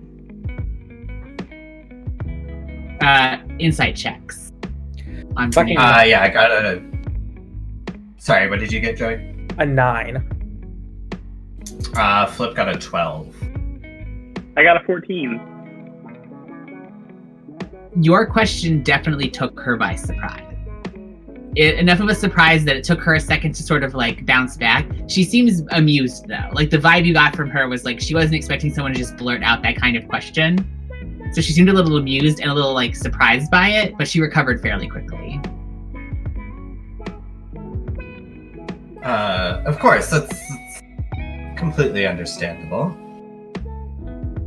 And as it happens, Lord Meadowsweet, who's been sort of standing by, steps in and he goes, "Of course I can assure you that myself and Privateer Brunera aren't particularly interested in doing business with King Colm. We tend to frown upon people who believe it is wise to kill their own brother.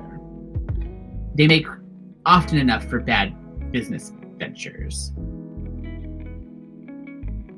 Flip will try to play this off as a little nonchalant and just be like, agreed that many things can be fluid, but that is certainly a line that shouldn't be crossed.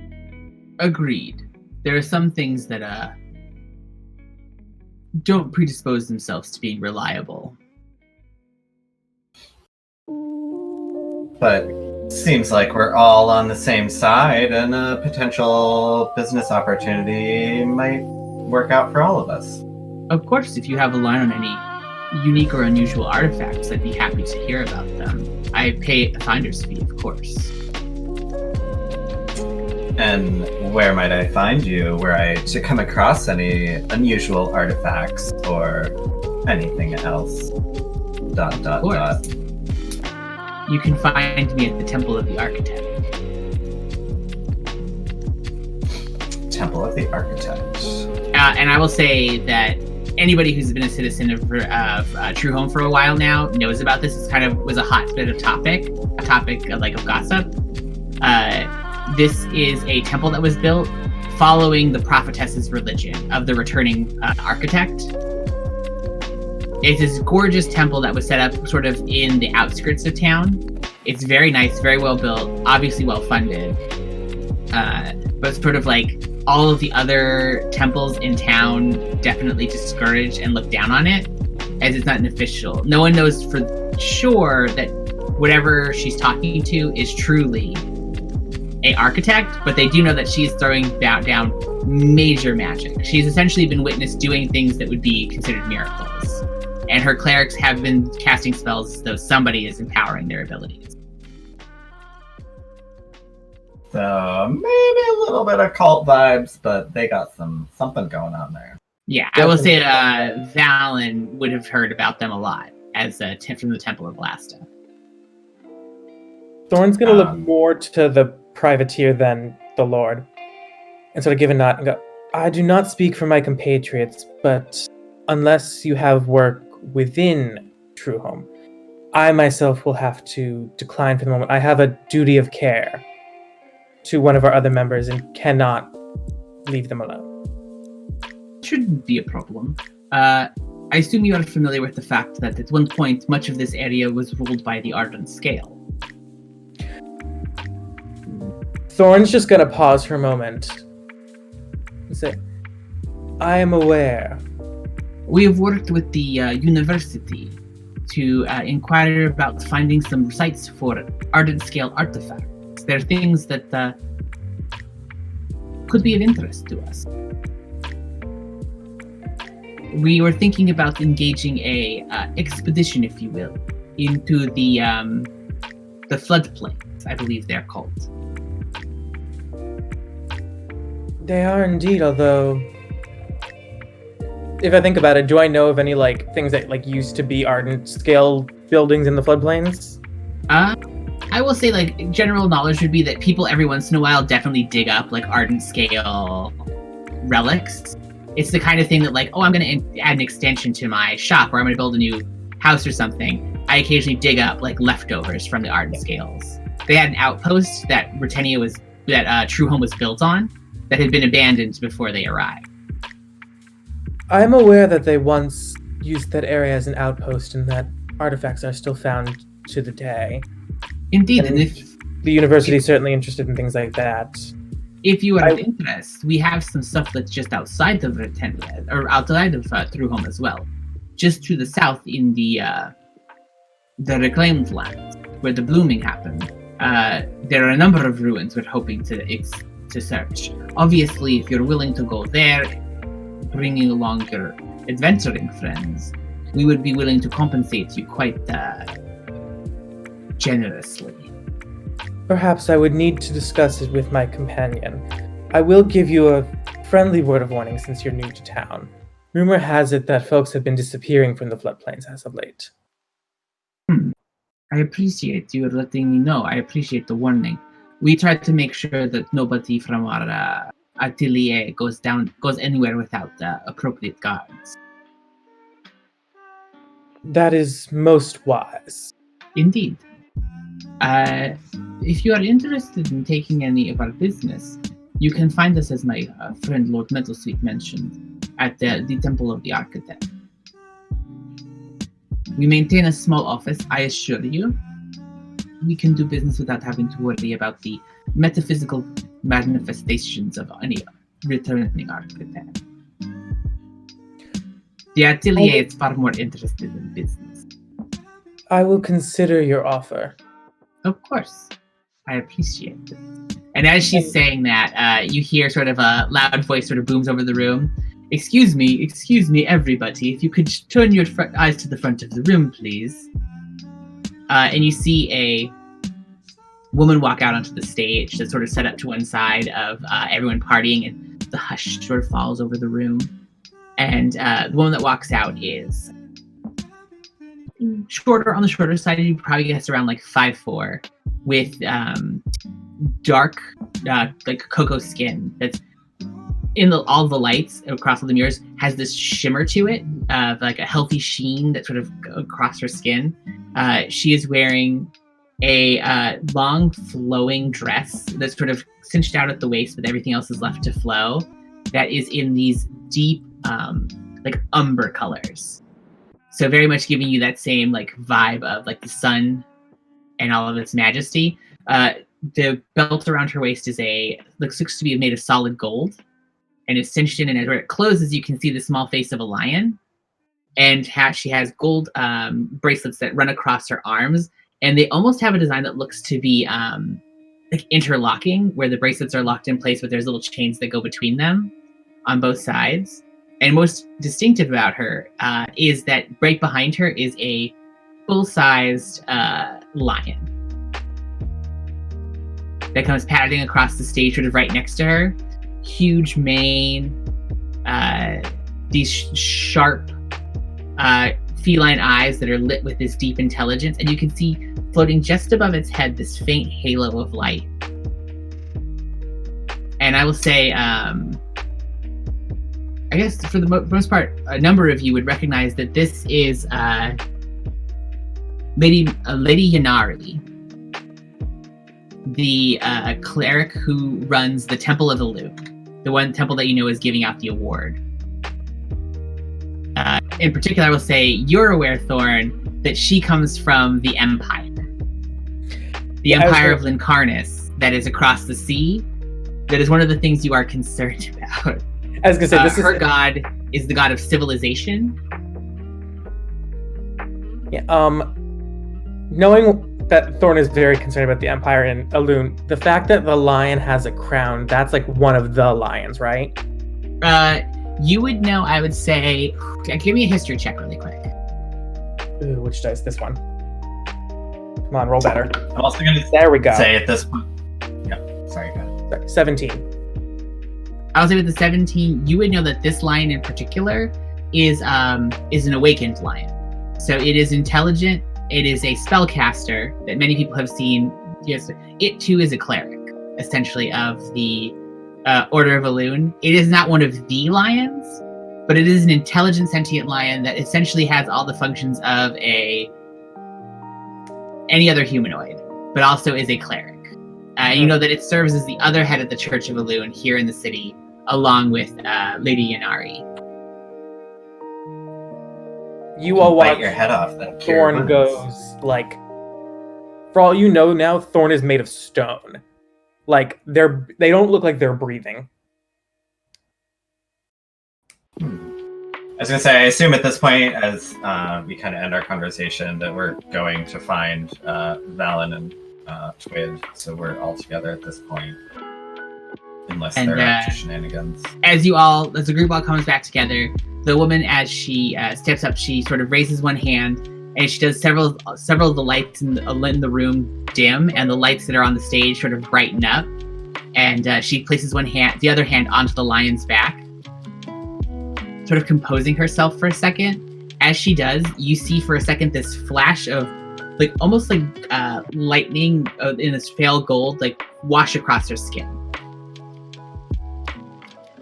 And she sort of, like, seems to, like, loosen herself a little bit. And as she speaks, her voice sort of, it doesn't boom across the room. It feels as though she is basically standing in front of each and every person in that room, talking directly to them. Thank you all for joining us tonight. The Temple of Elune every year sets out to give the civic laurels to a member of our community who has contributed greatly to the cause of civilization, who has helped to build trade, establish the sort of organization and community necessary to step forward and build a civilization that will stand the test of time. This year, we would like to award the civic laurels to our host and to a dear friend, businesswoman, and philanthropist, Lady Marguerite. And everyone sort of, like, does the yay, and you can see where Marge is sort of off to one side. Everyone kind of gives her a little space, and she steps up onto the stage as well, and the light sort of casts right on her from overhead. And she's like, she waves to everybody, sort of her coat pulled around her. Thank you. Giving as loud as I can be while still being appropriate, like clapping and cheering for Large Marge. You see she turns to the party and gives you all, like, a specific wave. Someone holds Twid up so that Twid can actually be seen. I assume it's Thorn. And you see that... You can get a piggyback ride from Pork Roll. We're doing that. Yeah, Lady Yanari reaches over to the lion, and the lion sort of bows his head for a second. And she reaches up to where the glowing, like, halo around his head is, and as she lifts it, the halo stays in place, but a small wreath of laurels, basically she lifts it up out of the halo, and it appears in her hand. And she turns to Marge, and Marge has to kind of, like, go down on one knee because Marge is about 8 feet tall, almost 8 feet tall, and this woman is more like 5'5". Marge sort of takes a knee and she places the laurels upon her head, and she goes, "Please join us in congratulating Lady Marguerite for her extensive work.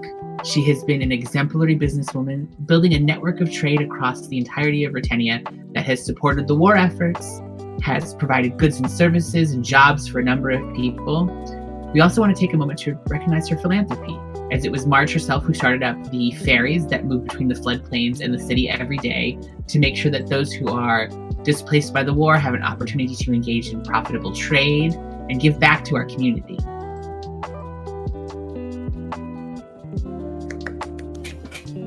Full cheering! And Marge stands up and she gives a little wave to everybody, and she goes, I want to thank you all very much for showing up to our party. As I've said before, and you'll hear me say it again and again, this kind of a business ain't something the single individual is able to do. It's only possible because of the work of the Ilrabasso family and every member of our organization. I also want to say a thanks to a number of people who have supported the family and always stood by us through thick and thin. I ain't going to say no names, but they know who they are. But you didn't come to hear me make no speech. You didn't come to hear me watch me get no award. I mean, some of you did, but the more important thing is we got a lot of good food, got some booze. Have a good night, enjoy yourself. Take a moment to get to know some of our vendors, and thank you so much for this award. And as she's saying that, everyone gives a cheer, and the cheering sort of settles down, and you see that Marge steps a little bit away from the stage, and she turns to the two clerics, the woman and the lion, and they seem to be engaged in like a soft conversation now, and people start to mill back to their normal conversation groups.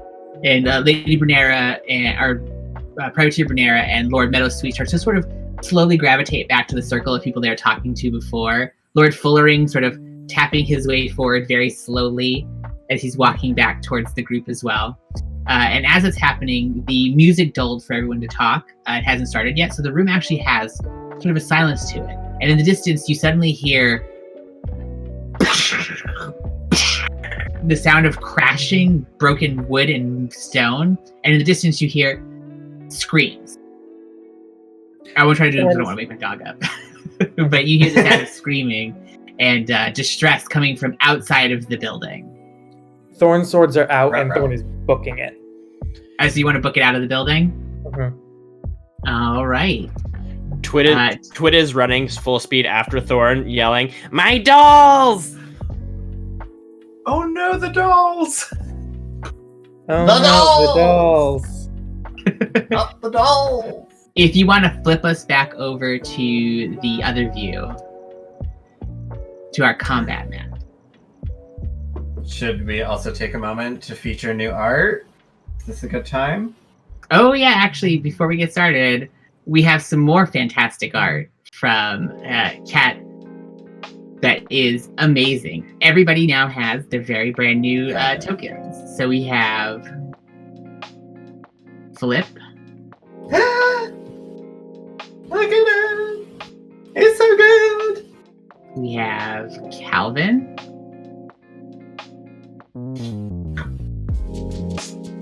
We have Thorn.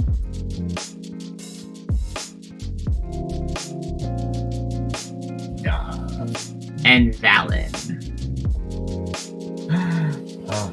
You can catch them all either on Cat Atomic Arts Twitter, or you will catch them in our Twitter after the stream. So these are our new tokens and new art, official art for the party. And we want to take a moment to thank Cat so much for their awesome contribution. Thank you, Kat! Woo! Okay. You all book it out of the building. A number of people in the hall themselves are sort of milling around. You can see a couple of the guards that were sort of around the periphery who are wearing heavy chainmail, and they have a shield and sword on their back, but had before now hadn't had any weapons drawn. Pull the shield off their back, draw their weapons, and you can see they all have the seal of the Ilrabasso family along the front of their shield. They also follow you as you book it out, and you can see that Marge is sort of right behind you, like hurrying up to catch up, as well as several other members of the people that have been milling around the party that rather than stay where they are or sort of move towards safety, seem to be moving directly towards the sound of danger.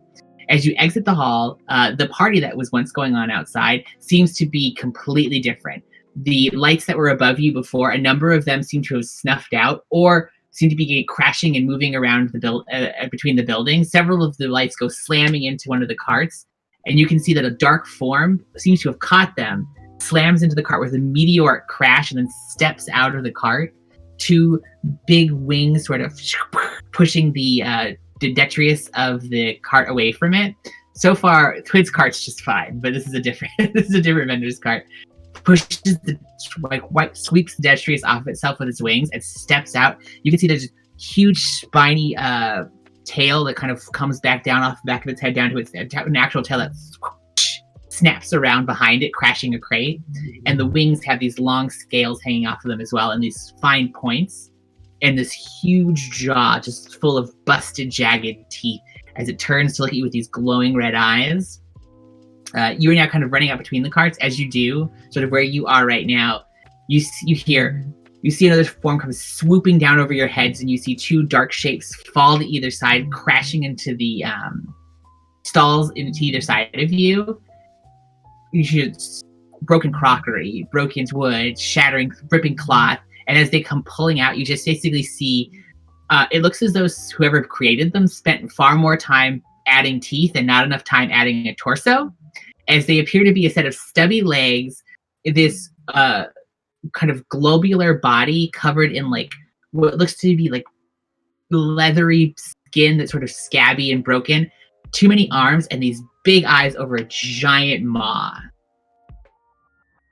And let me pull those out so everyone can see them.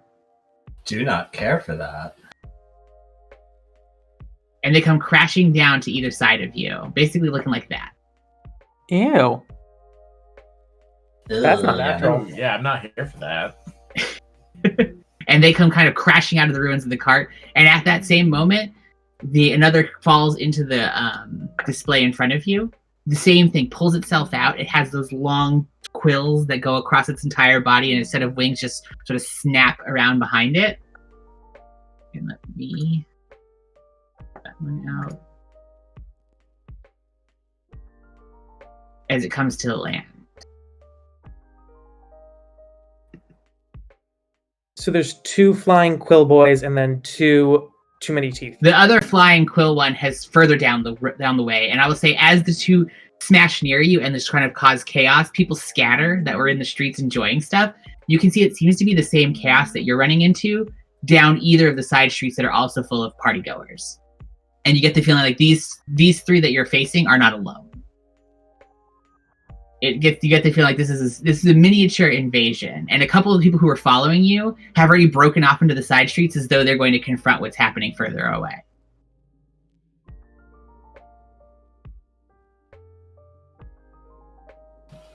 Marge has two of her guards, and she's waving the guards to follow her towards where Twid's cart is. I was gonna say, is Twid's cart on our map?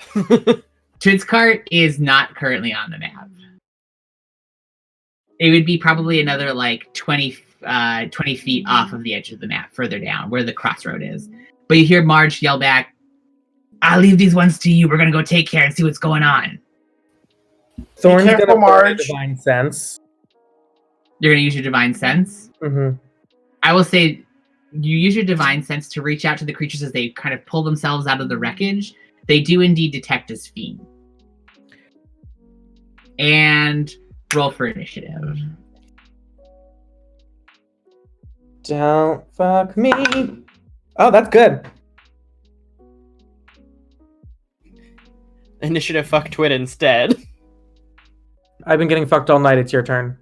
It's always got somebody. If you want to, I just pulled the turn order up.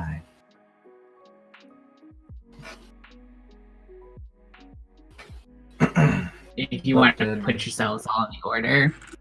And I'm seeing that it's 9:30, so I hate to do it, but I think we're going to end on a cliffhanger here with the Marge's party now crashed by a number of demonic beings.